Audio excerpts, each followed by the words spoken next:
Yeah, man. This is the truth about Naomi. Want to keep it real 1,000 with y'all. A lot of people are really concerned about this book. Like, how did this happen? How did I miss it? And this is really like a self-assessment. Like, for me, I'm an African American. I realize that most of the artists and writers that take over leads, like black comic book characters that have a lead in their own book, we don't get the best writers and artists. Marvel and DC kind of gives us like a hodgepodge of not quite the who's who of artists and writers. So a lot of times when folks go into their local comic shops, they see them, they don't buy them because they know the stories might be horrible, the penmanship is bad, or the art is bad, or you have the same typical stereotypical black characters that's still walking around like it's in Jim Crow America. If you're honest with yourself, you realize that that's factual. That's not an opinion. That's factual. So this time, I'm in the store and I see Bendis. And I see Naomi, and I immediately say, Naomi, like, what type of superhero name is that?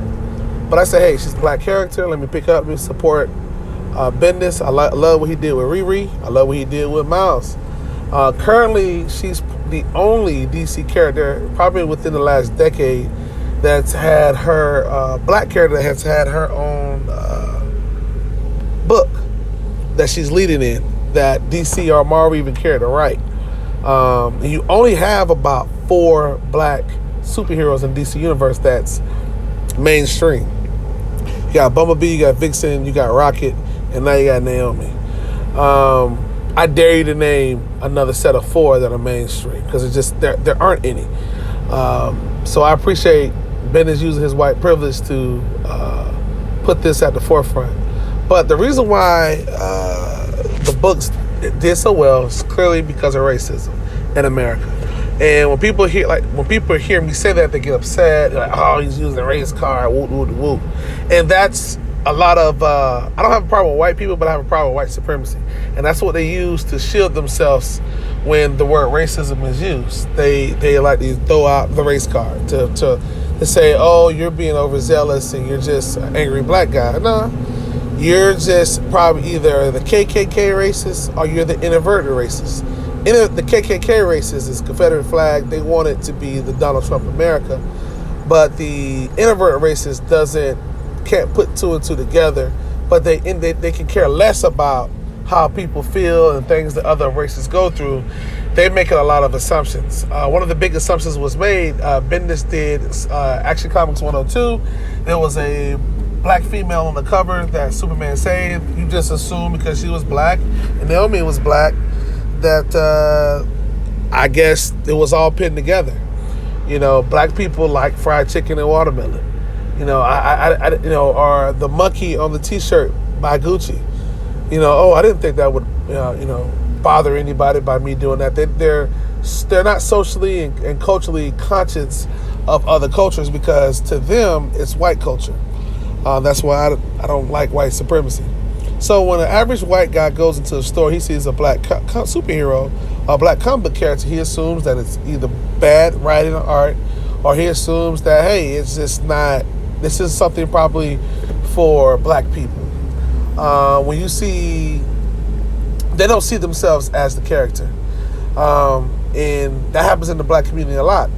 Most of the variants that are made, most of the comic books that have designs on them do not depict, I mean, you might have a depiction of Black Panther that might be in a variant, I guess, but you don't have Storm, you don't have Riri Williams as much. That's really being depicted the way we would like it to be depicted. It's always in the narrative of the colonizers, you should say.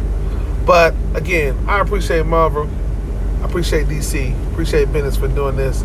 But the average comic goer didn't pick it up because he just assumed that it was just a black title. Can't be that good. Well, somebody read the book and somebody has exposed that it has ties to Superman, it has ties to Adam Strange, it has ties to the Tharangarian culture, and all of a sudden that book has exploded. But now there's a bunch of mad and upset people because it's like, Why didn't nobody tell me that this was happening?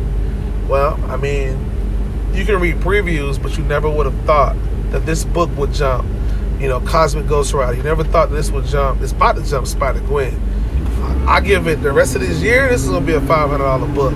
All day, every day. First print, Naomi, it's gonna just scream.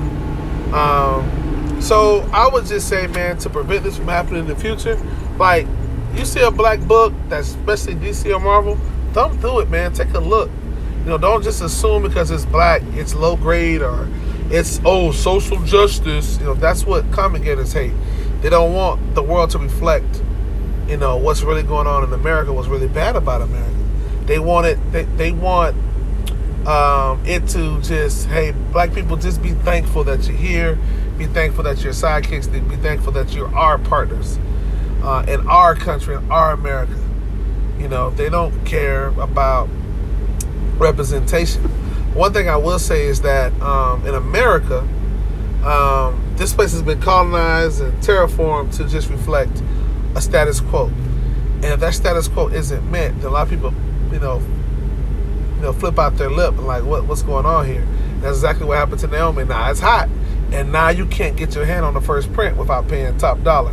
And a lot of people are upset because I gotta pay top dollar for a black book, and people that say, I don't see color. I mean, what do it's all this race. All black people talk about is race. Race and racism and relations have been cruel and harsh since Europeans got here. And it's changed a little bit, but it's not, we're not done. We have a long way to go. That is why you can only find a less than a handful of black female characters in DC Universe. You can probably find only a handful of superheroes in the DC Universe too that are black males. Representation is everything. That's why the last 80 years has just been 95, at least 90% white males. The other 10 has been black, Latino, maybe Latino, but mostly black, 10%. So, and people are upset about that. They want to keep the world looking like them instead of like everybody. And so that's a problem, and that's why we're here where we are today. All right, so I'm out. If you don't like this video, give it a thumbs down. You agree, you want to comment, do that. You can subscribe. I'll be doing more. But if you don't, hey, that's on you, man.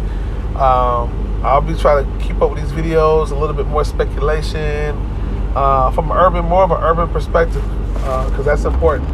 Because the last 80 years of comics has been from just one person's perspective, and that's been mostly white supremacy. All right.